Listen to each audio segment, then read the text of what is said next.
साथियों नमस्कार, कैसे हैं आप सब लोग। मज़ा माँ केम शो कसा आहेज। आप सबको जय श्री राम, जय बालाजी की, जय खाटू श्याम जी की। साथियों आज एक इम्पॉर्टेंट लॉ पॉइंट जो है मैं डिस्कस करूंगा आपसे कंसर्निंग योर राइट्स। देखो, अगर हम एक होटल मालिक हैं, ठीक है जी, या हम एक रेस्टोरेंट जो है चलाते हैं, तो लोग हमारे फूड को जो है एंजॉय करते हैं। हमारा काफ़ी नाम जो है जब शहर में हो रहा था ना, तो एक फूड सेफ्टी टीम जो है हमारी प्रीमाइसेस में आती है। वो ये कहते हैं कि भाई आपका बड़ा नाम है। अब पॉसिबिलिटी इस बात की है कि आप अपने नाम की लाइट में लोगों को गलत खाना जो है दे रहे हो, ऐसा खाना जो कि अनसेफ है, ऐसा खाना जिससे लोग मर सकते हैं। हम लोग जांच करेंगे, अगर जांच में कुछ नहीं मिला तो there is no need to worry. अगर मिल गया तो आप पर गंभीर कानूनी कार्रवाई जो है हो सकती है। जब ये टीमें आती हैं मौके पे, तो सबसे पहले ये देंगी आपको अपना इंट्रोडक्शन और आपसे लेंगी अपना इंट्रोडक्शन। अगर आप एम्प्लॉई हैं तो आपसे कहा जाएगा भाई आप बुलाइए अपने मालिक को, क्लियर है। जैसे ही होटल का ऑनर जो है मौके पर आएगा, ये लोग अपनी प्रोसीडिंग्स को जो है इनिशिएट करते हैं। इसमें पहला सीक्वेंस क्या होता है कि आप अपना लाइसेंस दीजिए। प्रॉब्लम ये कि हम लोग लाइसेंस को दुकान पे रखते नहीं है, हम लोग लाइसेंस को घर पे रख आते हैं, या ऐसी फाइलों में लाइसेंस बंद होते हैं जो फाइलें में मिल सकती नहीं मौके पे। एक गांठ बांध लो, एक कसम ले लो कि अगर आपके पास फूड सेफ्टी लाइसेंस नहीं है तो लाइसेंस लो। लाइसेंस बहुत ज़रूरी है। अगर लाइसेंस नहीं होगा तो बहुत गंभीर पेनल्टीज़ का सामना करना पड़ सकता है। और अगर लाइसेंस है तो उसका प्रॉपर एक फ्रेमिंग करा लो भाई, फोटोकॉपी करा के उसको, और उस फ्रेम को जो है लगा दो इंसेप्शन पॉइंट पे, जो कि रिसेप्शन है या अकाउंट ऑफिस है। अगर कार्रवाई हो गई और ये लोग आ गए मौके पे और इन्होंने कहा भाई लाइसेंस दिखाइए, तो कम से कम लाइसेंस अगर आपके पास में है और वो दिखाई दे रहा है तो ईजी रहेगा इनको कन्वेंस करना कि भाई हम लोग गलत नहीं है। पर चूंकि आप अचानक आ गए, ये एट रैंडम इंस्पेक्शन है जिसके लिए हम प्रिपेयर नहीं थे, पर लाइसेंस हमारे पास में है, कॉपी लाइसेंस की अवेलेबल है, तो आपको ढूंढना नहीं पड़ेगा, आपको जो पुरानी फाइल है उसमें खंगालना नहीं पड़ेगा, और आपका दिमाग का जो सुख चैन है वो डिस्टर्ब नहीं होगा। क्योंकि इनका प्राइमरी अटैक क्या होता है कि लाइसेंस मांगेंगे, लाइसेंस होगा नहीं, और जो कंसर्न दुकानदार है वो हो जाएगा एंगेज। जैसे आप एंगेज हुए तो ये फर्दर कार्रवाइयाँ जो है शुरू कर देते हैं। तो इसलिए इंसेप्शन पॉइंट पर आपको ये ध्यान रखना है कि लाइसेंस आपके पास अवेलेबल होना चाहिए। अगर नहीं है तो you will be in the hot water. Clear हो गया। अब इनका अगला स्टेप क्या होता है कि ये लोग इंस्पेक्शन करते हैं किचन का, उसमें जो है खामियां निकाल देंगे कि भाई आपका जो निकासी है ये ठीक नहीं है, या जो प्रॉपर जो है पानी नहीं है, या कंसर्न जो आर्टिकल है उनको प्रॉपरली जो है प्रिजर्व नहीं किया जा रहा है। क्लियर है बात ये। तो ऐसी कई कमियां जो है निकाल देंगे, बट घबराइएगा मत, ये बोलते रहेंगे, हमारा काम है सुनना। क्लियर है। थर्ड स्टेप जो है वो काफ़ी इंपॉर्टेंट है, जहाँ पर सैंपल ड्रॉ करते हैं। एक बात समझ लीजिए कि जो प्रिपेयर्ड फूड है सैंपल उसका ड्रॉ नहीं करते हैं, ये सैंपल ड्रॉ करते हैं रॉ मटेरियल का। मैं रिपीट कर रहा हूँ, they never draw any sample from the prepared food, they always draw sample of raw material. Clear है बात ये। और जो केस मैं डिस्कस कर रहा हूँ जिसका नाम है पीयूष गुप्ता बनाम स्टेट ऑफ यूपी, जजमेंट है इलाहाबाद हाई कोर्ट का, जजमेंट हुआ है 10 फरवरी 25 का, और जिसका पिटिशन नंबर है 25418/24, जिसमें भी इन्होंने रॉ मटेरियल जो है ड्रॉ किया, और वो रॉ मटेरियल क्या था, हल्दी। अब हल्दी हम सबको मालूम है काम आती है खाना बनाने के। क्लियर है। और एज अ एंटीबायोटिक भी जो है काम में लेते हैं इसको लोग।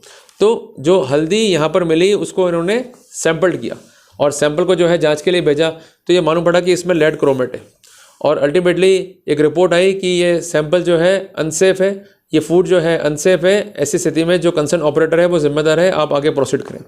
जब भी इस तरह का रिपोर्ट आएगा, एक बात समझिएगा, तो उसकी कॉपी जो है फॉरवर्ड होगी आपको भी, और जो कंसेंट कॉपी है आपको इसलिए फॉरवर्ड करते हैं कि अगर कोई आपत्ति आपको है तो आप दर्ज करा दीजिए, और अगर आपको फर्दर एनालिसिस कराना है तो जो कंसर्न डेजिग्नेट ऑफिसर है वहाँ जाकर आप अपनी आपत्ति जो है दर्ज करा दीजिए। अगर आप आपत्ति जो है दर्ज नहीं कराएंगे तो ऐसे सिनेरियो में जो कंसर्न फूड सेफ्टी ऑफिसर है वो सैंक्शन को ऑब्टेन करेगा, और अगर सैंक्शन देने में देरी हुई है तो वहाँ पर धारा 77 food safety and standard act के तहत अगर एक्सटेंशन मिल गया है तो वो सैंक्शन को लेकर इस्तगासा जो है पेश करेगा, जिसके लिए अमूमन ये लोग रिलाई करते हैं धारा 26, धारा 59 food safety and standard act पे, और जिसके लिए जो प्रोसीजर है वो है धारा 42 food safety and standard act के अंदर। क्लियर हो गया अपने को। इसमें क्या होता है कि मौके पर गिरफ्तारी नहीं होती है, मजिस्ट्रेट जो है आपको समन करेगा, फिर कोर्ट से जो है आपको बेल लेनी पड़ती है। क्लियर हो गया अपने को। और एक बात जो है समझिएगा कि अगर आप ये कहते हैं कि भाई ये जो रॉ मटेरियल है ये आपने नहीं बनाया है, इसके आप जो है मैन्युफैक्चरर नहीं है, आपने ये आर्टिकल जो है किसी दुकान से या किसी डीलर से लिया है, तो ऐसे स्टेरियो में बिल जरूर साथ में रखें, बिल पेश कर दें। अगर बिल आप पेश नहीं करोगे, प्रॉपर आप प्रूफ नहीं दोगे, तो बाद में आपको ही दिक्कतों का सामना करना पड़ेगा। और एक बात जो है ध्यान रखिएगा कि सेक्शन 80 जो है इसी कानून का बहुत इंपॉर्टेंट है, जो ये कहता है कि अगर आपका रीजनेबल ड्यू डिलिजेंस है तो वहाँ पर प्रोसीडिंग इनिशिएट नहीं हो सकती है, अगर होती भी है तो it is liable to be questioned by the honourable High Court. तो इसी प्रिंसिपल पे जो है हमको आगे बढ़ना होता है। तो इसलिए हमेशा मैं कहता हूँ कि आप लोग कच्चे माल खरीदते हो, ये गलती मत करा करो। जब भी माल लो पक्के में लो। पक्के मीन्स कि आप जो पेमेंट दे रहे हो डीलर को वो खातों में दो, उसका प्रॉपर इनवॉइस लो, और जो भी आर्टिकल ले रहे हो उसका एक फ़ोटो जो है खींच के उसका प्रिंट आउट लेके अपने रिकॉर्ड में जो है प्रिजर्व कर लो। इसलिए ज़रूरी होता है कि कल को कार्रवाई हो गई तो इश्यू ऑफ कंपैरिजन में या डाटा आइडेंटिफिकेशन में आपके बताए हुए एविडेंस, आपके बताए हुए डाटा जो है वो काफ़ी इंपॉर्टेंट होते हैं। क्लियर हो गई बात ये? तो साथियों, इनका पहला अटैक किया था कि हम लोग जो है मैन्युफैक्चरर नहीं है, हम लोग जो है इस कंसर्न रॉ मटेरियल को यूज़ करते हैं हमारे कंसर्न फूड को प्रिपेयर करने में। जब ये फूड प्रॉपर्ली प्रिपेयर हो जाता है तो हम अपने कस्टमर्स को ये ऑफ़र करते हैं और ये फूड जो है बेच के हम अपना लिवलीहुड जो है अर्न करते हैं।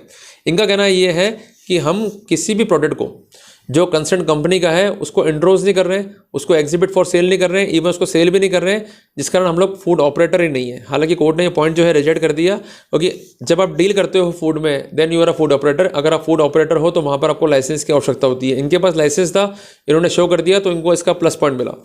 दूसरी बात इनका ये था कि हम अगर प्रिपेयर्ड फूड बेच रहे हैं तो ऐसे सिनेरियो में जो रॉ मटेरियल हमसे कंसर्न ही नहीं है और इसका हम प्रॉपर ऑथेंटिकेशन दे चुके हैं तो हमें क्यों प्रोसिक्यूट किया गया, इस बात को लेकर उन्होंने आपत्ति करी। साथियों, आपत्ति करने का तरीका ये नहीं कि आप प्रश्न पूछेंगे, तरीका बहुत सिंपल सा है। अथॉरिटीज़ जो है मौके पर कार्रवाइयाँ कर रही हैं तो सबसे पहले शांति रख के जो वो कार्रवाइयाँ कर रहे हैं उनको ऑब्जर्व करने दो। क्लियर है? जल्दबाजी मत करा करो। दूसरी बात है कि जब वो कार्रवाई करेंगे तो आपसे वो पूछेंगे भाई ये रॉ मटेरियल जो है इसके बारे में क्या कहना है आपको। मीन्स आप उसके मैन्युफैक्चरर हो या आपने किससे परचेस किया है, आपको एक शोकॉज नोटिस आएगा, उस शोकॉज नोटिस के साथ में आपको रिप्लाई देना है। क्लियर है? तो ये जल्दबाजी मौके पर नहीं करनी होती है। और अगर आपके पास प्रूफ अवेलेबल है और आप ये कहते हो कि भाई हमने ये आर्टिकल जो है किसी संस्थान से जो है परचेस किया है, किसी डीलर से परचेस किया है, तो आप वहाँ मौके पर भी उस कंसर्न डॉक्यूमेंट की फोटोकॉपी दे सकते हो। क्लियर है बात ये? और उसके प्रूफ जो है दे सकते हो। कई बार ऐसा होता है कि आप प्रूफ देना चाहते हो और अथॉरिटी जो है प्रूफ नहीं लेती है, तो आप अपने प्रूफ को बाय पोस्ट भी जो है भेज सकते हो, उनको मेल भी कर सकते हो और उनको व्हाट्सएप भी कर सकते हो। पर ऐसा करने से पहले आपको एक लेटर जो है लिखना होगा जिस कॉन्टेक्स्ट में आपको अपना अभिप्राय स्पष्ट करना होगा। अगर ऐसा नहीं कर रहे हो तो वहाँ पर दिक्कतें आपके लिए होंगी। पर एडवाइजेबल क्या है कि हमें वेट करना है शो कॉज तक का। पर अगर इंतजार नहीं होता है, रहा नहीं जाता, तो आप मौके पर भी डॉक्यूमेंट दे सकते हो। अगर मौके पर नहीं ले रहे हैं तो आप मेल, व्हाट्सएप या जरिए पोस्ट भी जो है भेज सकते हो। क्लियर हो गया अपने को? साथियों, यहाँ पर कोर्ट ने कहा कि इस बात में कोई दोहराई नहीं कि जो ये कंसर्न्ड फूड है ये हेल्दी है, और जिस पर फूड सेफ्टी स्टैंडर्ड ब्रैकेट में आ जाएगा food product standard and food additives regulations 2011 जो है लागू होंगे। और उसमें एक स्पेसिफिक कैटेगरी है 2.9.18, उसमें टेस्ट कैसे होने उसका एक प्रॉपर जो है प्रोटोकॉल दिया गया है। और कोर्ट ने ये भी स्पष्ट किया कि जो ये कंसेंट हल्दी है जिसके ये कंसेंट पिटिशनर जो है मैन्युफैक्चरर नहीं है, बेसिकली ये हल्दी को यूज़ कर रहे हैं in preparation of the food. तो जहाँ पर जो आर्टिकल लिया गया है वो एक रॉ मटेरियल है। ये आर्टिकल कहाँ से परचेज़ किया गया, इसका प्रॉपर ऑथेंटिकेशन है, प्रॉपर इनवॉइस है। तो ऐसे सिनेरियो में ऐसा अजम्पशन माना जाएगा कि ये फूड जो है स्टैंडर्ड है। अगर एनालिसिस होता है सैम्पलिंग के बाद में और उसमें मालूम पड़ता है कि ये फूड जो है अनसेफ है, तो इसके लिए मैन्युफैक्चरर या डीलर जो है जिम्मेदार होगा। जो होटल मालिक है या जो रेस्टोरेंट मालिक है वो जिम्मेदार नहीं होगा। साथियों, ये सिर्फ एक फैसला नहीं है, यह हमें सिखाता है 5 महत्वपूर्ण बातें। सबसे पहली बात कि यदि हम कच्चे में डील कर रहे हैं तो हम सफल हो ही नहीं पाएंगे, हमें डील करना है पक्के में। प्रॉपर इनवॉइस लो जो आप आर्टिकल परचेज कर रहे हो, और प्रॉपर जो है अमाउंट आपको देना है खातों में। कैश ट्रांजेक्शन्स को अवॉइड करो। जितना कैश ट्रांजेक्शन करोगे आपका डिफेंस जो है कमज़ोर होगा, जितना ट्रांजेक्शन जो है ऑन रिकॉर्ड होगा उतना ही अपने लिए फ़ायदा है। उदाहरण के लिए आपने कह दिया भाई ये हमने माल फला फला से लिया, और उसने कह दिया भाई ये बिल हमारा है ही नहीं। कई व्यापारी होते हैं भाई 2 बिल बुक रखते हैं या बिल जो है फर्जी काट देते हैं। तो ऐसे सिनेरियो में अगर पेमेंट जो है खाते में गया हुआ है और उसका प्रॉपर इंदराज है ऑन डिमांड, तो उसका बहुत बड़ा बेनिफिट जो है अपने को मिल जाएगा। और अगला अगर इस तरह की पैतराबाजी खेलता भी है तो वो नहीं खेल पाएगा और इम्यूनिटी जो है अपनी स्ट्रांग हो जाएगी। दूसरी बात ये है कि जब भी आप डील कर रहे हैं फूड में तो आपको लाइसेंस लेना पड़ेगा। अगर आप लाइसेंस नहीं ले रहे हैं तो आप पर एक गंभीर कानूनी कार्रवाई जो है हो सकती है। तीसरी बात है कि लाइसेंस को दृश्यमान स्थान पर जो है आप फ्रेम करवा के लगवा दें। इसका बेनिफिट क्या है कि जब भी कार्रवाई हो रही है या फूड सेफ्टी ऑफिसर्स आ गए, आप मौके पे भी नहीं है, तो जो आपके एम्प्लॉयज़ हैं एटलीस्ट दे में शो कि साहब ये लाइसेंस हमारे पास में, हम कोई गलत काम नहीं कर रहे हैं। चौथी बात है कि आप अपनी प्रेमाइसिस में प्रॉपर कैमरे जो है लगा के रखें। ये आपको मैं इसलिए कह रहा हूँ कि आप लोग कई बार लगाते हो कैमरे जो किसी काम कर्म के नहीं होते हैं या कैमरे काम ही नहीं कर रहे होते हैं। उसका बेनिफिट क्या है कि भाई अगर ये गलत सलत कार्रवाइयाँ कर रहे हैं, आपको धमका रहे हैं, कई बार ऐसा भी देखा गया है कि ये लोग रिश्वत भी मांग लेते हैं। अगर इस तरह का सीन है या कोई पैसों की मांग हो रही है या कोई पैसे ले लिए आपसे, मौके पे और उसकी रिकॉर्डिंग हो गई है तो वहाँ पर आप एंटी करप्शन कानून के तहत भी जो है कानूनी कार्रवाई कर सकते हो।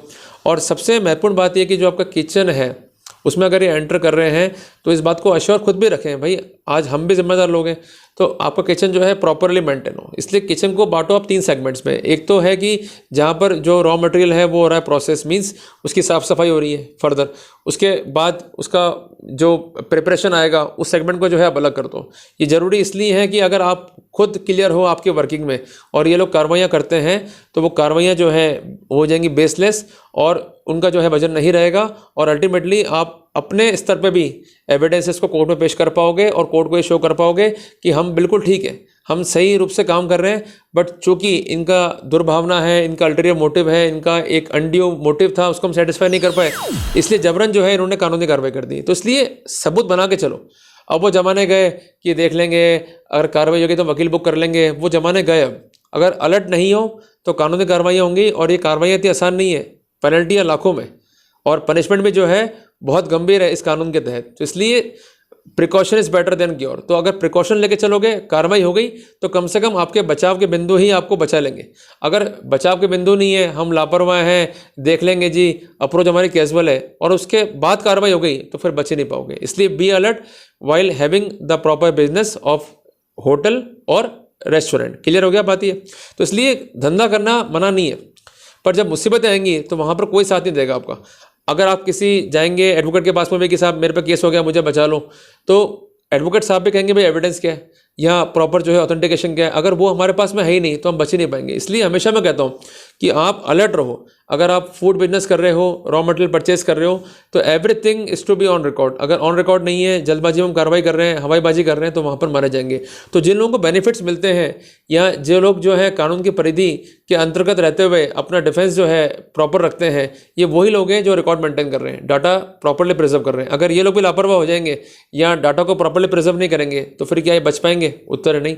तो इसलिए बचना है तो अलर्ट रहना पड़ेगा, डॉक्यूमेंटेशन को प्रॉपर मेंटेन करना पड़ेगा। जब भी इंक्वायरी आ जाएगी, जब भी क्वेरी आएगी, हमें सेटिस्फाई करना पड़ेगा, नहीं करेंगे तो हम ही मारे जाएंगे। क्लियर है बात ये?